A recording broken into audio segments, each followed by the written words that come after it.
सड़कों पर उतरने का फैसला कर लिया। मेरी बात को सरकार याद रखना।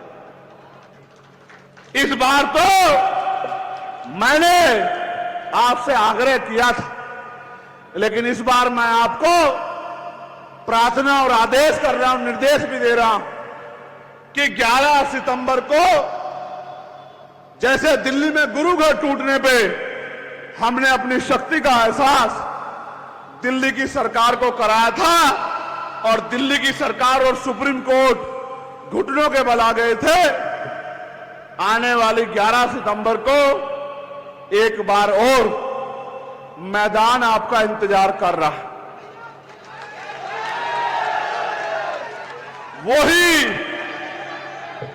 वही रामलीला मैदान होगा और उसी रामलीला मैदान में इस बार संविधान लीला होगी। मेरी बात को आप याद रखना। इसलिए मैं आपसे 2 प्रार्थनाएं कर रहा हूं कि आज से आप सतपाल जी का इंतजार मत करना कि सतपाल जी आपकी बस्ती में आएंगे, सतपाल जी आपको चलने के लिए कहेंगे। आज से आप लोग सब लोग खुद को सतपाल जी मान के अपने अपने बूथ सेक्टर की जिम्मेदारी को उठाना। साथ साथ 10 तारीख की रात से ही और अभी से ही मन पक्का करके अपनी डायरी में लिख लो कि एक दिन हमें अपने अधिकारों को बचाने के लिए दिल्ली चलना है। ये पूरा दिन हमारा दिल्ली में संकल्प के साथ है कि आप कोई डाका, आप कोई लूट हम लोग अपने अधिकारों पर नहीं चलने देंगे। वो दिन चले गए कि एक लाठी से पूरे गांव को हाँक दिया जाता था, वो दिन चले गए। अब तो वो दिन है, अगर संवैधानिक मर्यादा में समझोगे तो संवैधानिक मर्यादा में समझाएंगे, और अगर गुंडागर्दी करोगे तो गुंडागर्दी का भूत ऐसे चुटके में निकाल दिया जाएगा कि दोबारा गुंडागर्दी करने की सोच भी नहीं रख पाओगे। पूरे उत्तर प्रदेश की पुलिस मेरे पीछे पड़ी थी तो ये गाजियाबाद के लोगों ने मेरा हाथ पकड़ के मुझे चलने की ताकत दी थी। मैं गाजियाबाद को अपना घर मानता हूं। ऐसी बहुत सी रातें हैं कि पुलिस पीछे पीछे और हम लोग आगे आगे, और जमीन पे लेट के हमने अपने भाइयों के बीच में यहाँ बहुत सारा समय जो है गुजारने का काम किया है। मैं इस मिट्टी को कभी भूल नहीं सकता हूँ। ये बहादुरों की मिट्टी है, ये बहादुरों का क्षेत्र है, ये बहादुरों का, ताकतवर लोगों का, मिशनरी लोगों का क्षेत्र है। मैं इसकी ताकत को जानता हूँ। हमारे साथ मेरे पीछे रिटायर्ड सीओ हमारे बड़े सम्मानित नेता कल्याण सिंह जी भी बैठे हैं। मैं उनका भी धन्यवाद करता हूं। उन्होंने भी बहुत, और उनके साथियों ने मेरी बड़ी मदद की है समय समय पे।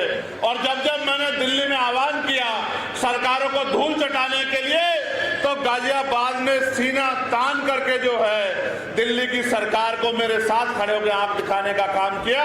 मैं गाजियाबाद के साथियों का पुनः धन्यवाद देता हूँ। छोटे भाई गुलजार जी और तमाम सब लोग यहाँ लंबे समय से संघर्ष कर रहे हैं, लेकिन अब उस संघर्ष को एक रूप देने का समय आ गया है। आपने सामाजिक रूप से बहुत बार जो है विरोधियों को धूल चटाए, चाहे इसी पार्क में जब ये भारतीय जनता पार्टी के लोग पार्किंग बना के बाबा साहब अम्बेडकर को अपमानित करने का काम कर रहे थे, मेरी माँ बहनों ने मोर्चा लेके उनके मंसूबों को नाकामयाब करने का काम किया था। मैं इस बात को जानता हूँ, आपकी शक्ति को जानता हूँ। लेकिन सम्मानित साथियों, मेरी माँ बहनों, मुझे बताओ और खुद से सवाल करो, जब बाबा साहब अम्बेडकर ने हमें वोट का अधिकार दिलाया था और उन्होंने ये भी कहा था कि political power is the master की, कि राजनीतिक सत्ता वो चाबी है जो आपकी सारी समस्याओं का हल कर देगी, तो आप महसूस करो कि आज भी उत्तर प्रदेश में और देश के हर एक कोने में कमजोर वर्ग के लोग रोटी कपड़ा मकान से वंचित क्यों हैं, उन पे बुनियादी सुविधाएं क्यों नहीं है, आज भी उनको इंसानों जैसा जीवन क्यों नहीं मिल रहा है।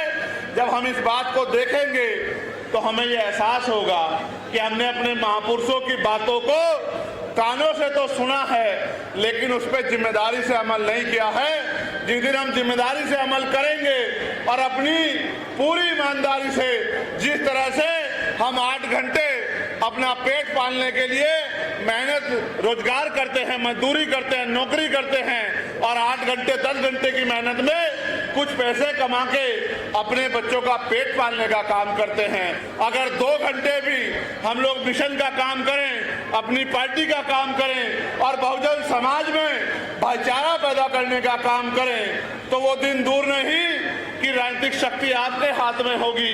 आप ये जानते हो नहीं जानते हो कि जिस दिन से आप लोगों ने, मैं पुनः धन्यवाद करूंगा आपका कि आपने एक एक पैसा जुटा के, जब मैं नगीना में चुनाव लड़ रहा था तो मेरे हाथों को मजबूत करने के लिए भेजा और आपके उस पैसे